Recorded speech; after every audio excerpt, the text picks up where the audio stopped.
I stand frozen at my sister's wedding reception as 266 guests watch in stunned silence. My cheek burns from Diana's slap delivered moments after she screamed that I was a selfish monster for refusing to hand over my penthouse. The elegant ballroom falls deadly quiet except for the soft clinking of champagne glasses being set down. I notice an older gentleman in the corner recording everything on his phone, nodding with obvious disapproval. What I don't know yet is that this stranger will completely change my life within the next 72 hours. 3 months before this nightmare moment, I thought I had everything figured out. My name is Caesar. I'm 28 years old and I work as an architectural engineer in downtown Seattle. For 7 years, I saved every penny I could to buy my dream penthouse overlooking Elliott Bay. The panoramic windows, exposed brick walls, and modern kitchen represented more than just a home to me. They symbolized independent security and proof that I could build something meaningful, despite the chaos that defined my childhood. My sister Diana, 3 years older at 31, had always been the family favorite. While I spent my teenage years studying and working part-time jobs, Diana charmed her way through social situations and relied on others to solve her problems. Our parents adored her spontaneous nature and overlooked her tendency to borrow money without returning it or make promises she never intended to keep. When our parents died in a car crash 6 years ago, I was 22 and Diana was 25. The modest life insurance payout was supposed to help us both start our adult lives. I used my portion as a down payment foundation and spent years building credit, working overtime, and living in a tiny studio apartment to eventually secure the penthouse. Diana burned through her inheritance in 8 months on designer purses, European vacations, and expensive dinners she documented obsessively on social media. I hadn't heard from Diana much over the past 2 years. She occasionally called when she needed money for rent or car repairs, always promising to pay me back next month. I learned to say no after lending her $3,000 that disappeared into her lifestyle without acknowledgement. Our relationship became distant but civil, limited to holiday texts and brief phone calls. Everything changed when Diana called me on a sunny Tuesday morning, practically vibrating with excitement. She announced her engagement to Bradley Whitmore, describing him as a successful real estate developer's son with family connections throughout the Pacific Northwest. Her voice carried a breathless quality I hadn't heard since we were children opening Christmas presents. 2 weeks later, Diana visited my penthouse for the first time. She arrived with Bradley, a tall man in his early 30s wearing an expensive suit and carrying himself with the confidence of someone accustomed to getting what he wanted. Diana gushed about my home's sophisticated design and stunning views, telling Bradley how proud she was of her little brother's success. Bradley's reaction made me uncomfortable from the moment he walked through my door. While Diana admired the artwork and furniture I had carefully chosen, Bradley examined the crown molding, tested the hardwood floors, and peered out windows with the calculating gaze of someone appraising property values. He asked pointed questions about square footage, monthly homeowners association fees, and recent comparable sales in my building.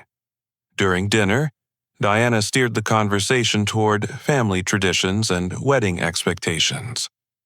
She mentioned that Bradley's family believed in substantial gestures that demonstrated commitment to new family members. The way she emphasized certain words felt rehearsed, as though she had practiced this speech multiple times. Bradley nodded approvingly and shared stories about his cousins receiving cars, down payments for houses, and business partnerships as wedding gifts from family members. His examples seemed designed to plant ideas rather than simply share family history. When I mentioned that our parents' early death had left Diana and me without traditional family support systems, Bradley's expression shifted to something resembling sympathy mixed with opportunity. As the evening progressed, Diana became increasingly sentimental about our childhood. She reminded me of times when she had defended me against neighborhood bullies or helped me with homework, conveniently omitting the countless occasions when she had blamed me for her mistakes or taken credit for my accomplishments. Her selective memory felt manipulative, though I couldn't yet articulate why. The next morning, Diana called me in tears. Her voice trembled as she explained that Bradley's parents had threatened to withdraw their support for the wedding, unless she could prove her family possessed substantial assets.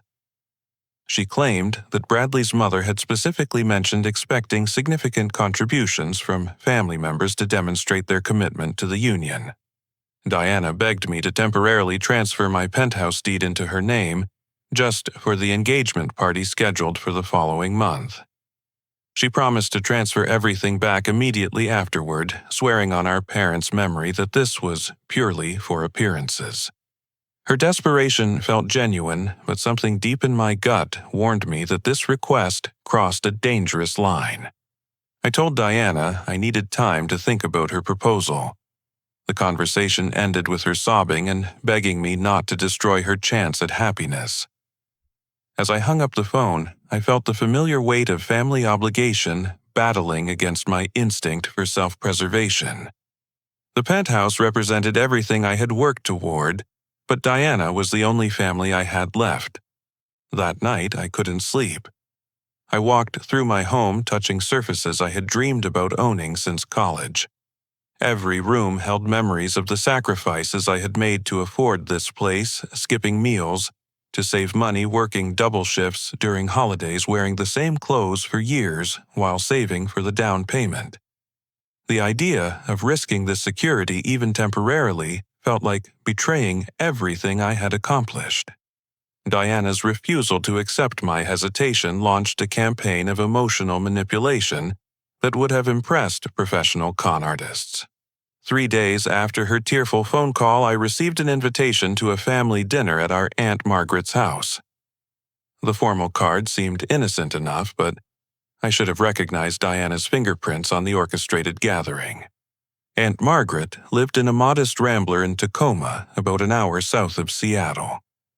I arrived to find Diana already there, along with our cousin Jessica, who had driven up from Portland specifically for this dinner. The table was set with our grandmother's china, and Margaret had prepared pot roast, my childhood favorite. The scene felt designed to evoke family warmth and obligation. Throughout dinner, the conversation gradually steered toward Diana's engagement and wedding plans. Margaret praised Bradley's family background and expressed excitement about Diana marrying into such an established family. Jessica shared stories about her own wedding 3 years earlier and emphasized how meaningful it had been to receive support from relatives during that important transition. As we cleared dessert plates, Diana began crying again. She revealed that Bradley's family had specific expectations about financial contributions from her side of the family. According to Diana, Bradley's mother had explicitly stated that families demonstrate their commitment through substantial gestures, and Diana's inability to meet these expectations threatened the entire engagement. Margaret looked shocked and turned to me with disappointment clearly written across her face. She reminded me that Diana had always been there for our family, helping care for our grandfather before he passed, and organizing family gatherings that kept us connected. Margaret suggested that refusing to help Diana during this crucial time would dishonor our parents' memory and destroy our family bonds. Jessica joined the chorus, describing how her brother had helped her secure a loan for her wedding by co-signing documents. She painted my reluctance to help Diana as evidence that I valued money more than family relationships. The room felt heavy with expectation and judgment, as 3 pairs of eyes focused on me, waiting for me to cave to their pressure. Diana produced a folder containing what appeared to be financial documents detailing Bradley's family wealth. The paperwork showed impressive investment portfolios, real estate holdings, and business ventures that painted the Whitmore family as extremely wealthy. Diana insisted that my penthouse was the only asset our family possessed that could demonstrate we belonged in their social circle. The emotional manipulation reached its peak When Margaret revealed that she had already refinanced her house to pay for Diana's wedding dress flowers and catering deposits. She expected me to contribute my share by providing the penthouse as collateral for Diana's social standing. The implication was clear: Margaret had sacrificed her financial security, and I was being selfish by protecting mine.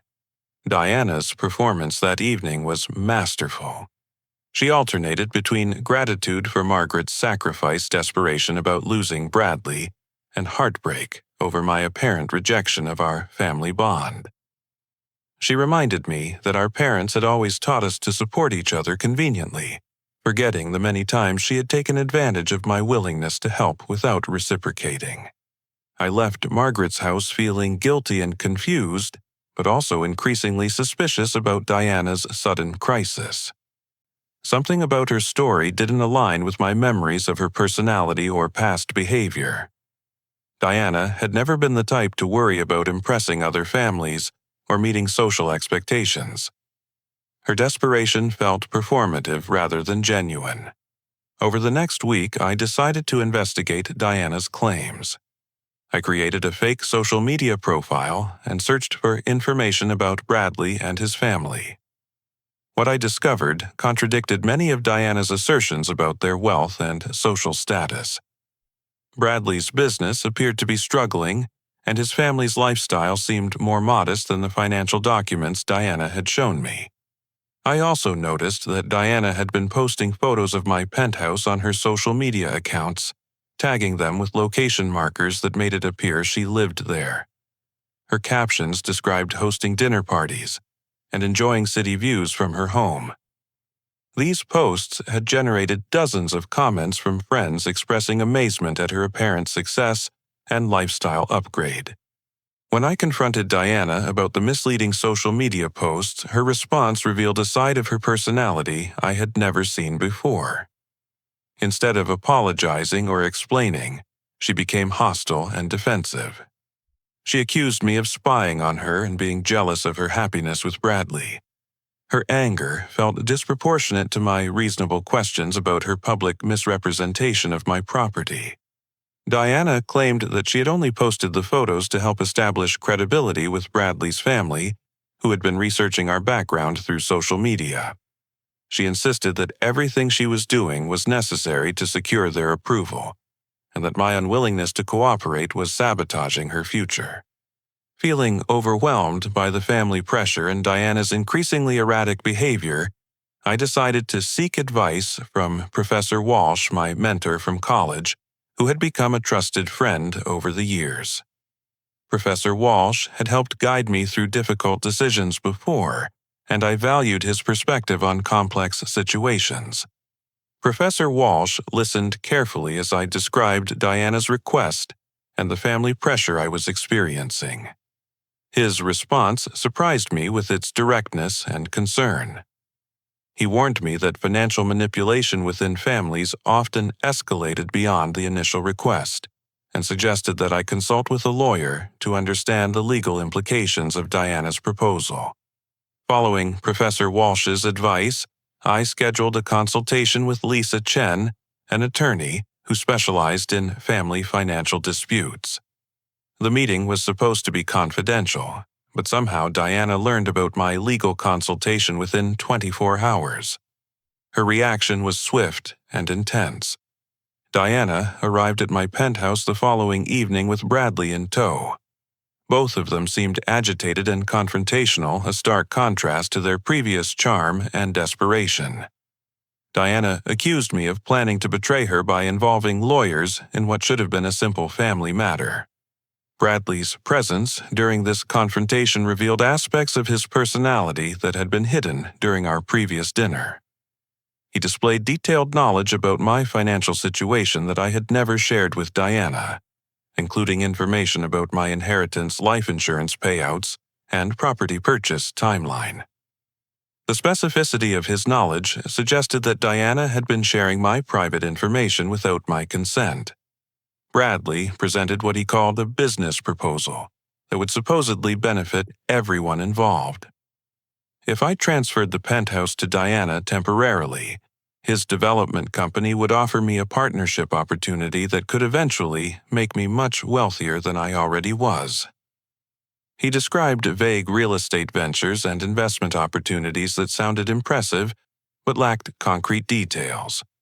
When I asked Bradley to provide written documentation of this partnership opportunity, his demeanor shifted dramatically. He became evasive about specifics and aggressive about my request for formal agreements. His reluctance to put anything in writing raised red flags about the legitimacy of his proposed business relationship. The conversation deteriorated as Bradley revealed his knowledge of my parents' death and the insurance settlement that had helped fund my penthouse purchase. His casual reference to these deeply personal details felt invasive and threatening. I realized that Diana had shared intimate family information with someone I barely knew, betraying confidences that should have remained private. Bradley's final statement before leaving my penthouse that night would haunt me for weeks. He told me that families who didn't support each other during important transitions often found themselves isolated and alone. His words carried an undertone of threat that made me question whether Diana fully understood what she had gotten herself involved with. As I watched them leave, I felt a profound sense of betrayal that went beyond Diana's request for my property.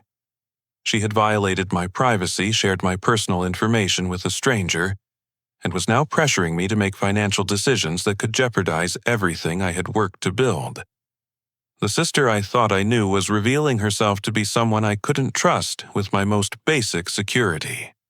The morning of Diana's wedding arrived with unseasonably perfect weather, as though the universe was mocking the turmoil in my chest. Despite my reservations about Diana and Bradley, I had decided to attend the ceremony. Part of me hoped that witnessing her happiness might help us find a way to rebuild our relationship, even if I maintained firm boundaries about my property. The wedding was held at the Fairmont Olympic Hotel, one of Seattle's most prestigious venues. As I walked through the opulent lobby toward the ballroom, I couldn't help but calculate the enormous cost of hosting an event in such an expensive location.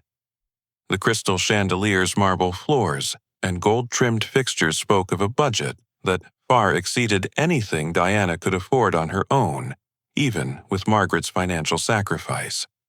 The ceremony itself was beautiful and elaborate, featuring a string quartet, hundreds of white roses, and enough candles to illuminate a small cathedral. Diana looked radiant in her designer gown, and Bradley appeared confident and charming as they exchanged vows in front of 266 guests.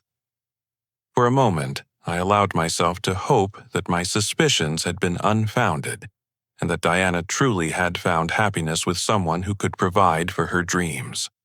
During the cocktail hour before dinner, I mingled with other guests and tried to enjoy the celebration despite my lingering unease. The crowd was an interesting mix of Diana's friends from various jobs and social circles, along with what appeared to be a significant number of Bradley's business associates and family connections. I was nursing a glass of wine near the hors d'oeuvres table when I overheard a conversation between three of Bradley's groomsmen that made my blood run cold.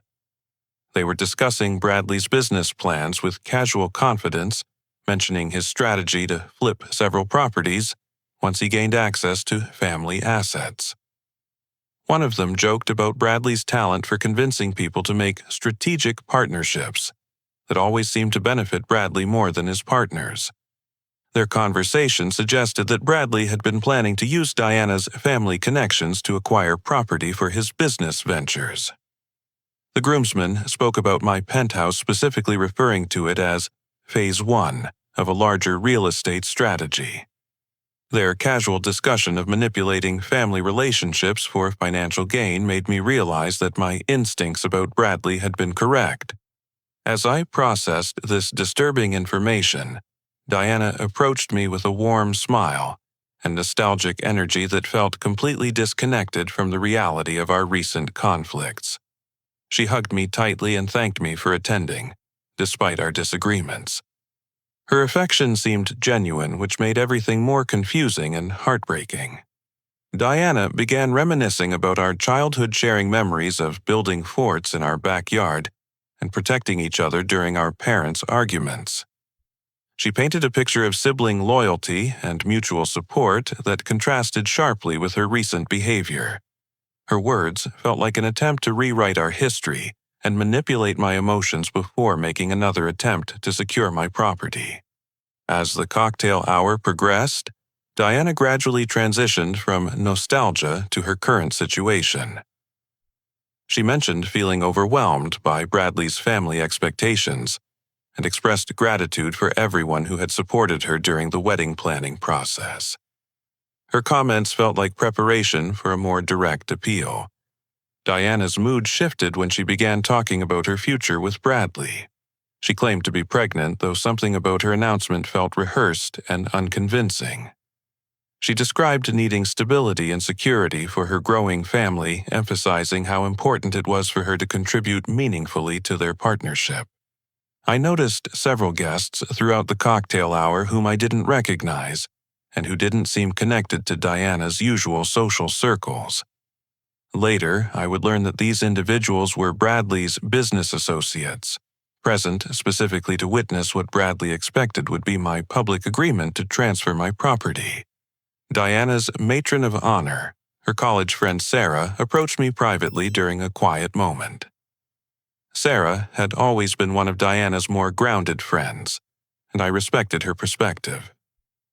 She quietly confided that Diana had been bragging about her brother's real estate portfolio throughout the wedding planning process, referring to my single penthouse as though I owned multiple properties.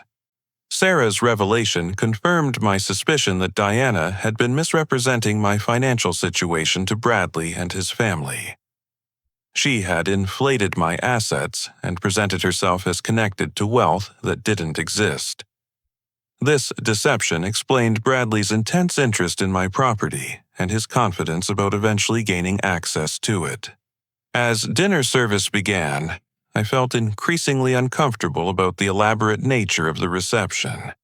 The 5-course meal, premium wine selection, and live entertainment represented a level of expense that seemed inconsistent with Diana's financial reality. I began to wonder who was actually paying for this extravagant celebration and what expectations might be attached to such generous spending. Bradley stood to give a toast after the main course, and his words chilled me to the bone. He spoke eloquently about family loyalty sacrifice and the importance of supporting loved ones during significant life transitions. His comments included pointed references to family members who understand that true love requires generosity and sacrifice. The toast felt like a public pressure campaign designed to shame me into compliance. Bradley's words were carefully chosen to make my refusal to transfer my property appear selfish and unsupportive. He was using the wedding reception as a stage to manipulate not just me but all the guests who would witness whatever happened next. After Bradley's toast, Diana took the microphone with confident enthusiasm. She began sharing stories about my supposed generosity throughout our childhood, describing incidents that were either exaggerated or completely fictional. She painted a picture of a brother who had always sacrificed for his sister's happiness and well-being. Diana's speech built toward a crescendo as she described how grateful she was for my continued support during her transition into married life.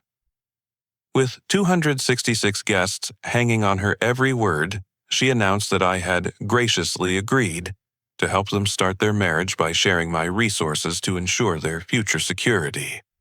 The ballroom erupted in applause as Diana looked expectantly at me to confirm her statement.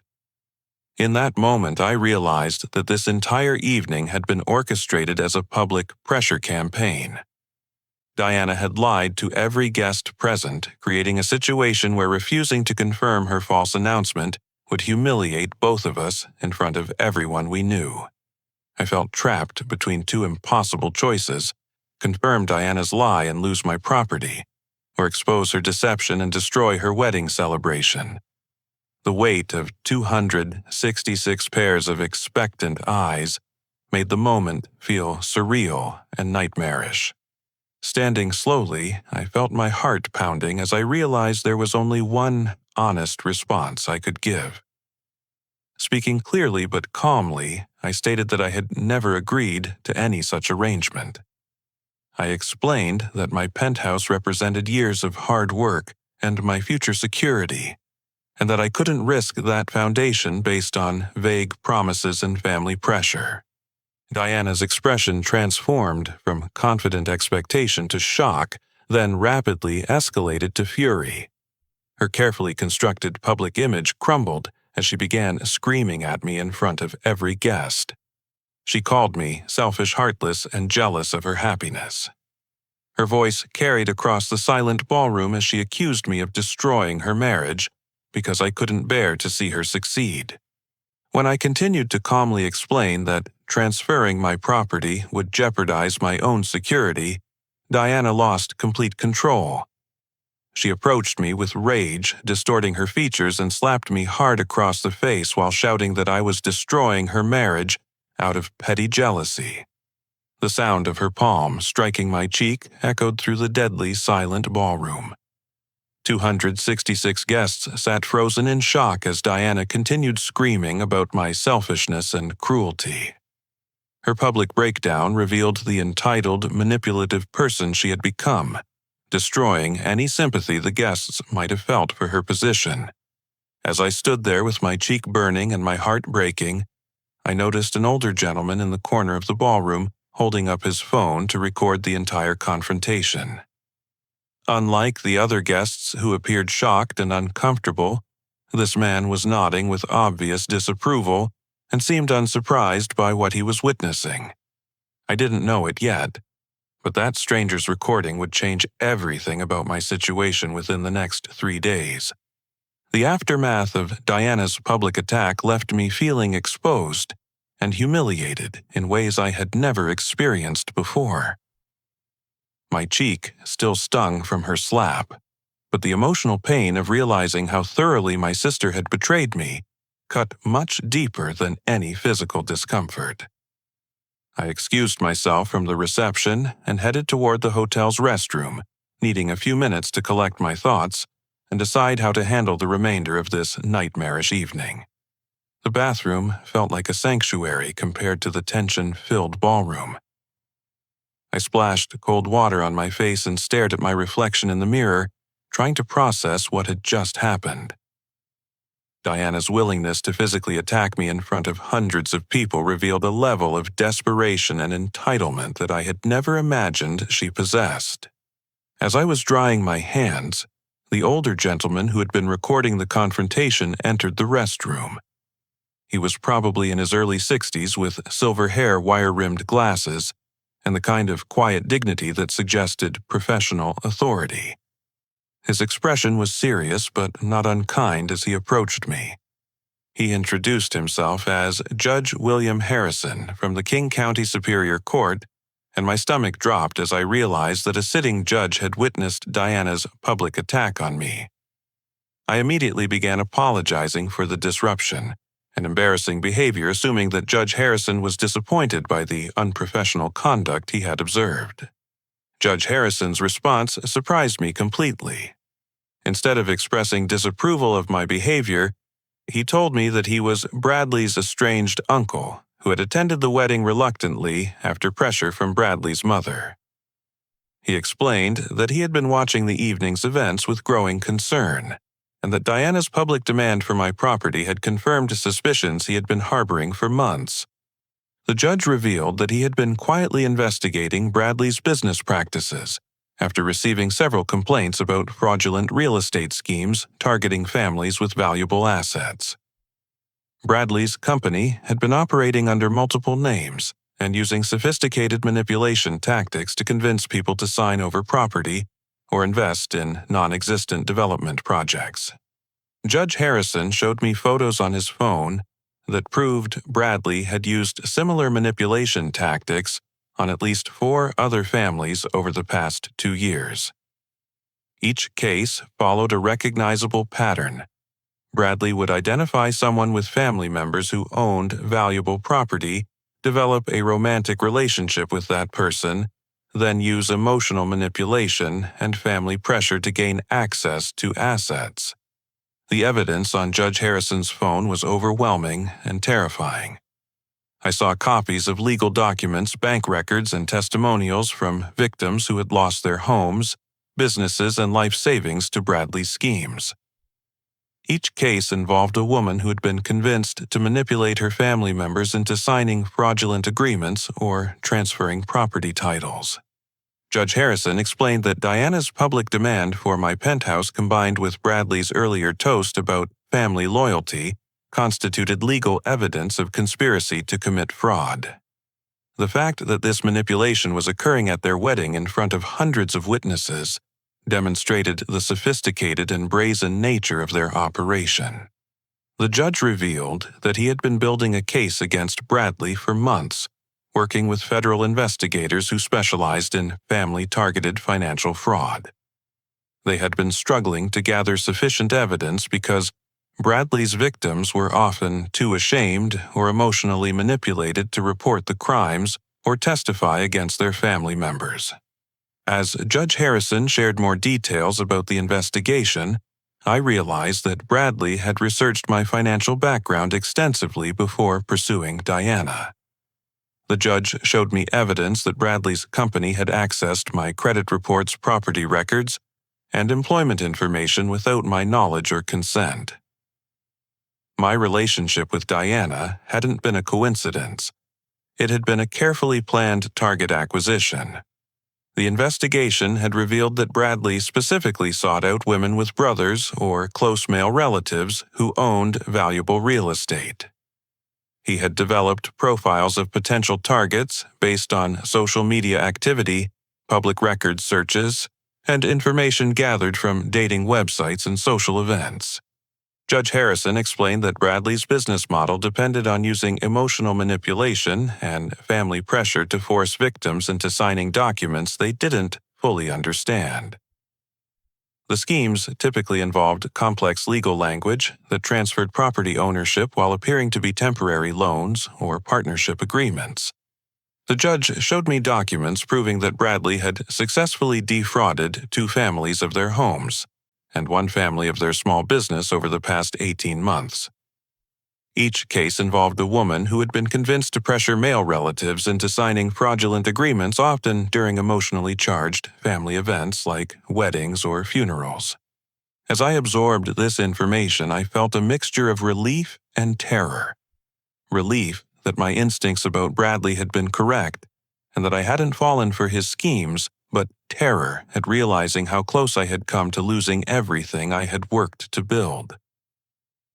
Diana's manipulation had been part of a larger criminal enterprise that had already destroyed multiple families.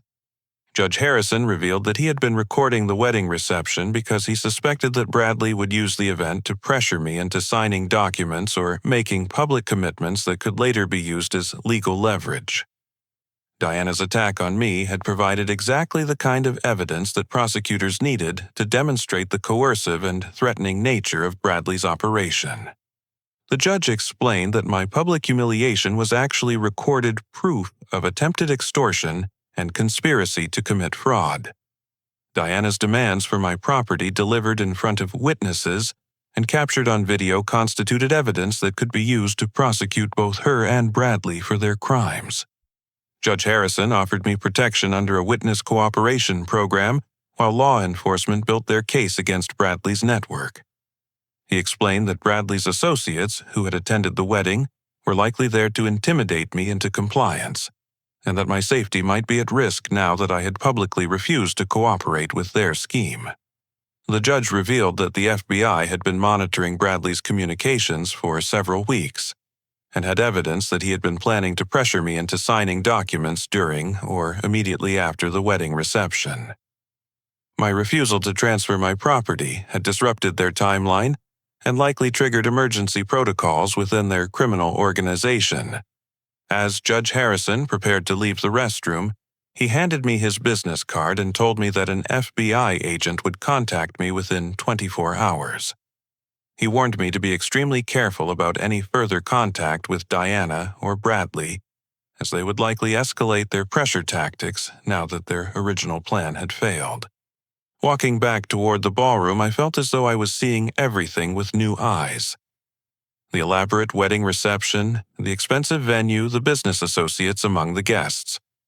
It all made sense now as part of a sophisticated criminal operation designed to legitimize Bradley's manipulation and pressure me into compliance. I realized that I wasn't just a victim of family drama or sibling conflict. I had unknowingly become a key witness in a major fraud investigation, and the next few weeks would determine whether justice prevailed or whether Bradley's criminal enterprise continued destroying other families. The weight of this knowledge felt overwhelming, but also strangely empowering. For the first time since Diana had asked for my penthouse, I understood that my refusal to be manipulated wasn't selfish or cruel. It was a crucial act of resistance against criminals who had been systematically destroying families for their own profit.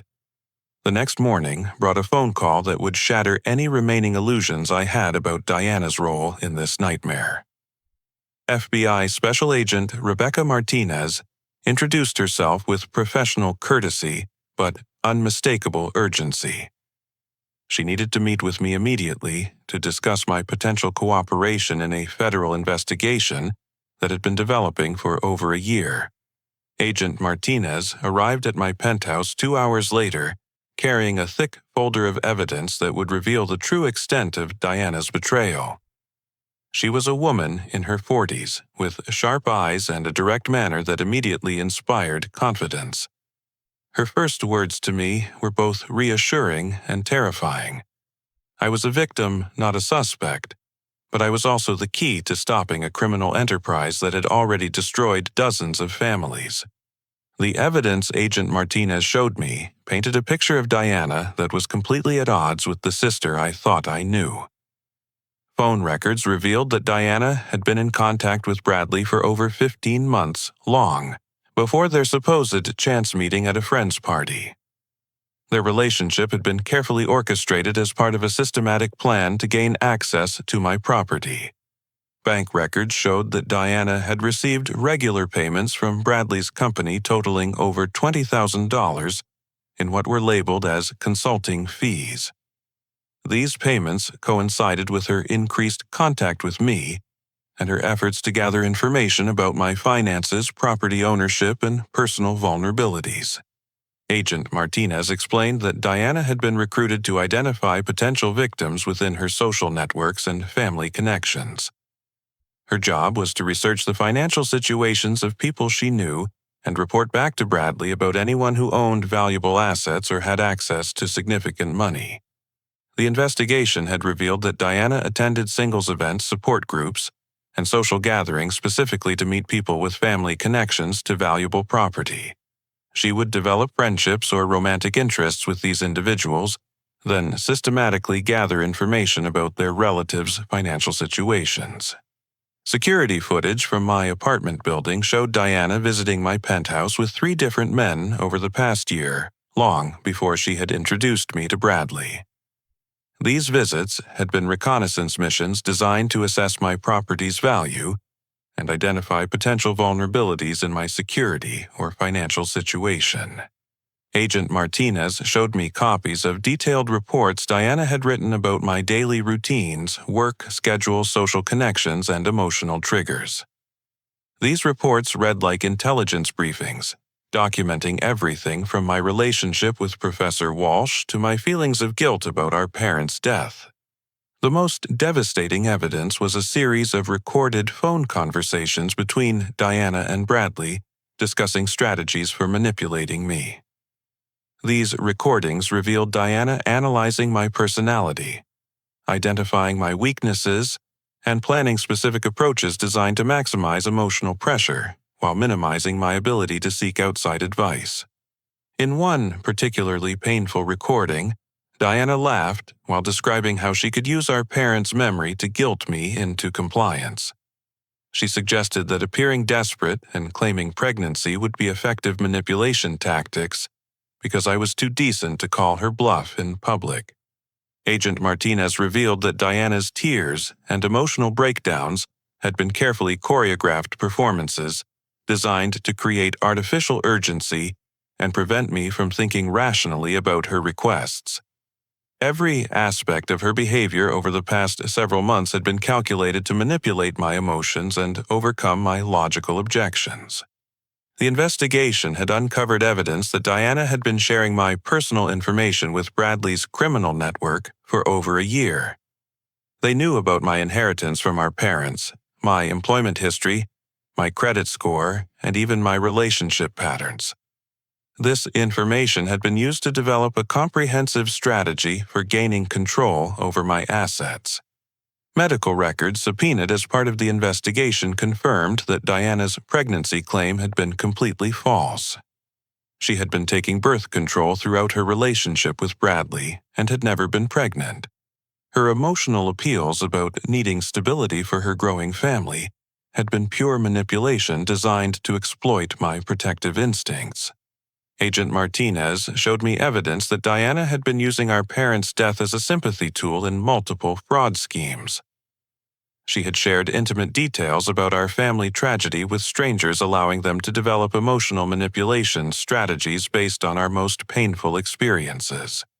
The investigation revealed that Diana had encouraged me to consult with attorney Lisa Chen because Chen was secretly feeding information back to Bradley's organization. My supposed confidential legal consultation had actually been another intelligence-gathering operation designed to understand my concerns and develop counter-arguments. Phone records showed that Diana had been reporting the content of our private conversations to Bradley within hours of each interaction. My expressions of doubt, my emotional responses to her pressure, and my consultations with Professor Walsh had all been shared with criminals who used this information to refine their manipulation tactics. Agent Martinez explained that Diana had been wearing a recording device during several of our recent conversations, but not for law enforcement purposes. She had been gathering evidence of my emotional vulnerabilities and financial decision-making processes to help Bradley identify the most effective pressure points for forcing my compliance. The recordings Diana had made of our conversations were intended to be used as blackmail material if their initial manipulation attempts failed. Bradley's organization had planned to edit these recordings to make it appear that I had agreed to their proposals, then use these false confessions to pressure me into signing legal documents. Bank records revealed that Diana had received a $5,000 bonus payment each time she successfully identified a new victim for Bradley's schemes. Her recruitment of me wasn't motivated by family loyalty or financial desperation. It was a calculated business transaction that treated me as a commodity to be exploited. Agent Martinez showed me evidence that Diana had been researching my daily routines and security habits to help Bradley's associates plan potential intimidation tactics if I continued to resist their pressure. They had detailed information about my work, schedule, exercise routines, and social activities that could be used to approach me in vulnerable situations. The investigation had revealed that Diana's entire social media presence over the past year had been designed to support Bradley's fraud schemes. Her posts about my penthouse, her claims about family wealth, and her presentations of a luxurious lifestyle were all marketing materials designed to attract new victims and establish credibility with potential targets. Agent Martinez explained that Diana's attack on me at the wedding was captured on multiple recording devices and constituted legal evidence of extortion and conspiracy to commit fraud. Her public demands for my property, combined with her physical assault, provided prosecutors with clear proof of the threatening and coercive nature of their criminal enterprise. The most shocking revelation was that Diana had been planning to disappear with Bradley after successfully acquiring my penthouse. Bank records showed that they had already established offshore accounts and had booked travel reservations that would have taken them out of the country within weeks of their wedding. As Agent Martinez finished presenting the evidence, I felt as though everything I had believed about my family and my relationship with Diana had been revealed as an elaborate lie. The sister I had grown up with, the person I had worried about and tried to protect, had been systematically betraying me for over a year as part of a criminal conspiracy.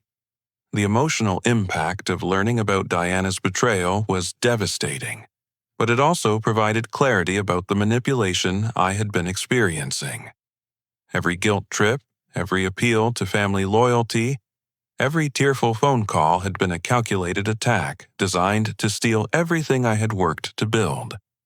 Agent Martinez asked me to consider wearing a recording device if Bradley contacted me in the coming days, which she assured me he would.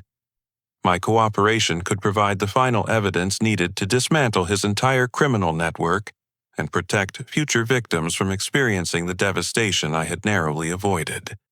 As I signed the initial cooperation agreement, I realized that my refusal to transfer my penthouse hadn't just protected my own financial security. It had also prevented Diana and Bradley from using my property as collateral for additional fraud schemes that would have harmed even more families. 3 days after Agent Martinez's revelation about Diana's betrayal, I made the decision that would transform me from victim to active participant in seeking justice. The evidence of Diana's systematic deception had initially left me feeling devastated and confused, but as the shock wore off, it was replaced by a determination to prevent other families from experiencing the same manipulation and financial destruction. Agent Martinez had predicted that Bradley would contact me within 72 hours of the wedding disaster, and she was exactly right. On Wednesday afternoon, my phone rang with a call from an unknown number that turned out to be Bradley attempting damage control. His voice carried none of the charm or confidence I had witnessed before. Instead, he sounded desperate and calculating. Bradley's approach was sophisticated and multi-layered, beginning with apparent concern for my well-being and Diana's emotional state following the wedding reception confrontation. He suggested that family disagreements often escalated beyond their actual importance and proposed that we meet to find a solution that would benefit everyone involved. When I agreed to meet him, Agent Martinez and her team prepared me with recording equipment and specific instructions for gathering evidence. The wire I wore was practically invisible, hidden within the fabric of my shirt, and my phone was equipped with backup recording software that would capture everything even if the primary device failed. We met at an upscale restaurant in downtown Seattle, the kind of place where Bradley could feel comfortable and confident while conducting what he believed was a private negotiation. I arrived early and chose a table in a quiet corner where our conversation would be clearly audible to the recording equipment.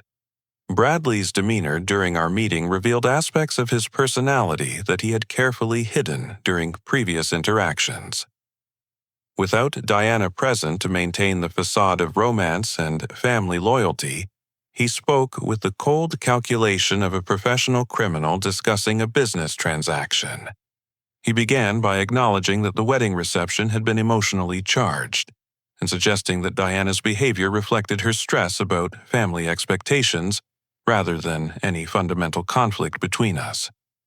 His words were carefully chosen to minimize the seriousness of her attack, while implying that I bore some responsibility for escalating the situation. As our conversation progressed, Bradley gradually revealed more about his true intentions and business model. He described real estate opportunities that required quick action and family partnerships that could generate significant returns on investment. His proposals were vague enough to seem legitimate while containing enough specific details to sound credible. The turning point came when I asked Bradley to explain exactly how our partnership would work and what legal protections would exist to ensure fair treatment for both parties. His reluctance to discuss contracts or documentation revealed the fraudulent nature of his proposals, and his growing agitation suggested that my questions were disrupting his usual manipulation strategies. Bradley's mask finally slipped completely when I pressed him for written agreements and timeline commitments. He became aggressively threatening, describing the consequences families faced when they failed to support each other during critical business opportunities. His language was carefully crafted to avoid explicit threats, while making it clear that my continued resistance would have serious repercussions. During our conversation, Bradley inadvertently admitted to several key elements of his fraud scheme.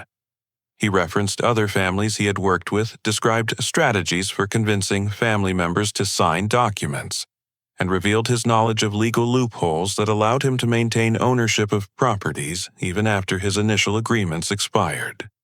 Most damaging was Bradley's casual mention of having compromising information about other family members that he could use if I didn't cooperate with his proposals. He implied that Diana had shared intimate details about our family history and personal vulnerabilities that could be weaponized against me if necessary. When I maintained my calm demeanor and continued asking reasonable questions about his business practices, Bradley's frustration escalated to barely controlled rage. He accused me of being naive and ungrateful, suggesting that few people would ever receive such generous partnership opportunities. The meeting concluded with Bradley issuing what amounted to an ultimatum disguised as friendly advice. He told me to reconsider my position over the next few days, warning that opportunities like this didn't remain available indefinitely, and that families who missed such chances often regretted their caution for years afterward. Following the recorded meeting with Bradley, Agent Martinez introduced me to the broader investigation that had been developing around his criminal network. I learned that my cooperation would help protect at least 6 other families who were currently being targeted by similar manipulation schemes. Working with the FBI's Victim Services Division, I began reaching out to families who had already been defrauded by Bradley's organization. These conversations were emotionally difficult, but ultimately empowering, as I could provide hope to people who had believed they would never recover from their financial losses. My architectural background proved valuable in helping investigators understand how Bradley's schemes targeted people with construction and real estate knowledge. His fraud tactics were specifically designed to exploit the trust and technical expertise of people in building-related professions. Through victim advocacy groups, I connected with other people who had experienced family manipulation and financial fraud schemes. These relationships helped me understand that Diana's betrayal, while personally devastating, was part of a recognizable pattern that affected thousands of families nationwide. The investigation revealed that my refusal to be manipulated had prevented Bradley from using my penthouse as collateral for at least 3 additional fraud schemes that were in various stages of development. My resistance had disrupted his timeline and forced him to abandon plans that would have harmed multiple other families. As the case progressed, I found unexpected strength in helping other victims navigate the legal system and emotional recovery process. My experience with Diana's manipulation provided insights that helped investigators understand the psychological tactics used by family-targeted fraud schemes. Working with Professor Walsh and victim advocacy organizations, I began developing educational resources for families dealing with financial manipulation. My experience became part of a larger effort to help people recognize warning signs and establish healthy boundaries around money and family relationships. The most surprising development was my growing relationship with Sarah Diana's former matron of honor, who had reached out to apologize for Diana's behavior and express her own suspicions about Bradley's motives. Sarah's perspective as someone who had witnessed Diana's gradual transformation helped me understand how criminal manipulation could corrupt even close family relationships. 3 weeks after beginning my cooperation with the FBI agent Martinez, informed me that Diana had contacted law enforcement, claiming she wanted to provide evidence against Bradley in exchange for reduced charges. This development initially gave me hope that Diana might acknowledge her mistakes and help protect other victims. However, Agent Martinez quickly revealed that Diana's offer was another manipulation attempt. Instead of providing truthful testimony about Bradley's crimes, Diana was trying to negotiate immunity by offering false information that would implicate me as a willing participant in the fraud scheme. Diana's final betrayal came when she attempted to claim that I had been aware of Bradley's criminal activities and had only pretended to resist their pressure in order to appear innocent to law enforcement. Her willingness to frame me for crimes I had actively opposed demonstrated the complete absence of family loyalty or personal integrity. This last act of betrayal was ultimately self-defeating, as Judge Harrison's recording from the wedding reception provided clear evidence that I had been an unwilling victim of Diana's manipulation.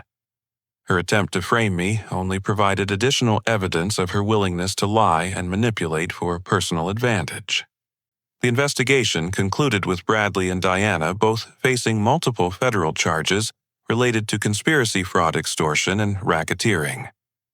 My cooperation had provided the evidence needed to dismantle their entire criminal network and protect future victims from similar schemes.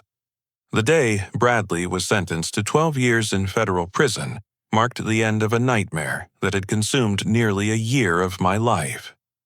Judge Harrison, who had become an unexpected ally throughout the investigation, presided over the sentencing hearing with the gravity and dignity that such serious crimes deserved. The courtroom was filled with victims and their families, including several people whose lives had been devastated by Bradley's fraudulent schemes. As each victim impact statement was read, the full scope of the damage became clear. Families had lost homes that had been in their possession for generations. Elderly couples had lost retirement savings they would never be able to replace. And young families had been forced into bankruptcy by Bradley's manipulation. Diana received a 4-year federal prison sentence after pleading guilty to conspiracy charges. Her cooperation agreement required her to make full restitution to victims, though most of the money Bradley had stolen had already been hidden in offshore accounts that might never be recovered. Seeing her in prison clothing, accepting responsibility for crimes that had destroyed so many lives, brought me no satisfaction, only sadness for the person she had chosen to become. The seizure of Bradley's remaining assets provided some compensation for victims, though most families would never fully recover from their financial losses. Judge Harrison ensured that the legal proceedings prioritized victim restitution over government penalties, maximizing the resources available for family recovery. The investigation's success led to the discovery of a much larger fraud network operating across Washington, Oregon, and California. My cooperation had provided the initial evidence needed to uncover a criminal enterprise that had been targeting families with valuable assets for over 5 years. The case became a precedent for prosecuting family manipulation in financial fraud schemes, establishing legal standards that would help future victims seek justice and protection. Law enforcement agencies began using the evidence patterns we had identified to recognize and investigate similar crimes in other jurisdictions. 6 months after Bradley's sentencing, I received formal recognition from the FBI for my courage and cooperation in exposing the fraud network. The ceremony was attended by other victims and their families, creating a sense of community among people who had survived similar manipulation and betrayal. Judge Harrison personally apologized to me for the trauma I had experienced and commended my integrity in protecting other families despite the personal cost.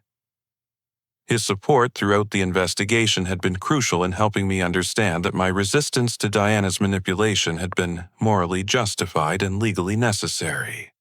The wedding guests who had witnessed Diana's attack began reaching out to express their admiration for my composure and their understanding of the impossible situation I had faced. Many people shared their own experiences with family manipulation, creating connections that helped me realize how common these dynamics were. My relationship with Sarah developed gradually into a genuine partnership based on mutual respect, honest communication, and shared values. Unlike my relationship with Diana, which had been built on guilt and obligation, my connection with Sarah was founded on choice and authentic affection. Sarah's perspective, as someone who had witnessed Diana's gradual transformation, helped me understand how criminal manipulation could corrupt family relationships without the victims initially recognizing what was happening. Her support during the legal proceedings had been invaluable in maintaining my emotional stability. Together, Sarah and I established a nonprofit foundation dedicated to helping fraud victims rebuild their financial security and family relationships. The foundation provided legal assistance, financial counseling, and emotional support for families recovering from manipulation-based crimes. My penthouse, which had been the target of Diana's manipulation, became the headquarters for support group meetings where fraud survivors could share their experiences and develop strategies for protecting themselves and their families from future schemes. Professor Walsh continued to be a source of wisdom and encouragement, helping me understand that my decision to trust my instincts and maintain my boundaries had protected not only my own future, but had also served justice for the community. His guidance throughout the crisis had been instrumental in my ability to make rational decisions, despite intense emotional pressure. My architectural firm began specializing in affordable housing projects for families recovering from financial fraud. The experience of nearly losing my own home had given me deep appreciation for housing security and a commitment to helping others rebuild their lives after financial devastation. Working with law enforcement agencies, I became a consultant on fraud prevention education, helping communities recognize manipulation tactics and establish healthy boundaries around money and family relationships. My experience provided real-world insights that complemented academic research on financial crimes. The professional opportunities that emerged from my advocacy work eventually made me more financially secure than I had been before the crisis. The irony wasn't lost on me that Diana's attempt to steal my wealth had ultimately led to opportunities that increased my resources and expanded my positive impact on other families. 3 years after the wedding disaster, Sarah and I were married in a small ceremony focused on genuine connection rather than displays of wealth or status. The contrast between our celebration and Diana's elaborate deception was intentional and meaningful, representing our commitment to authenticity over appearance. During our engagement, I received a letter from Diana in prison. She acknowledged that my refusal to enable her behavior had actually been an act of love, even though she had been too manipulated by Bradley and her own greed to recognize it at the time. Her letter didn't excuse her actions, but it provided closure and evidence that people could change even after making terrible choices. I visited Diana once during her incarceration, not to reconcile our relationship, but to demonstrate that forgiveness was possible even when trust could never be rebuilt.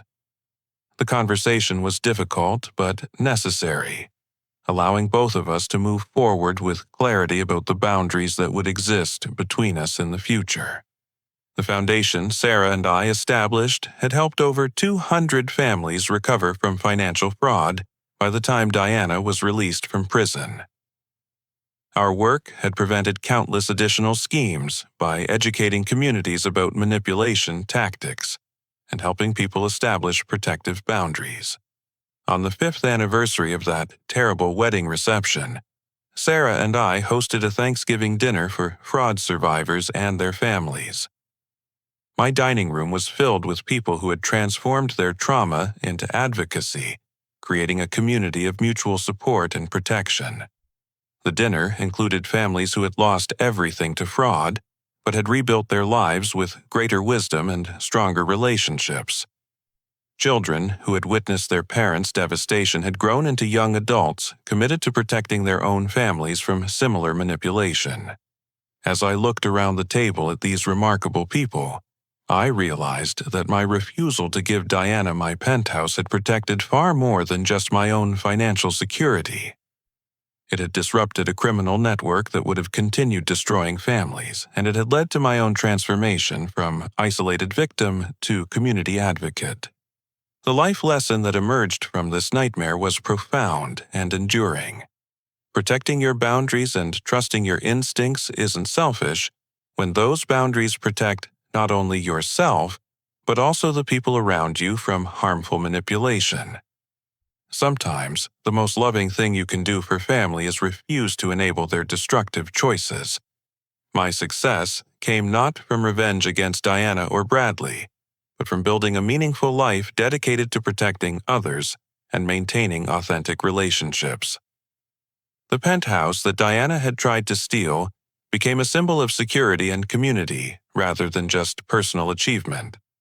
The story that began with public humiliation and family betrayal ended with justice, served relationships healed, and a community of survivors supporting each other through continued challenges and growth.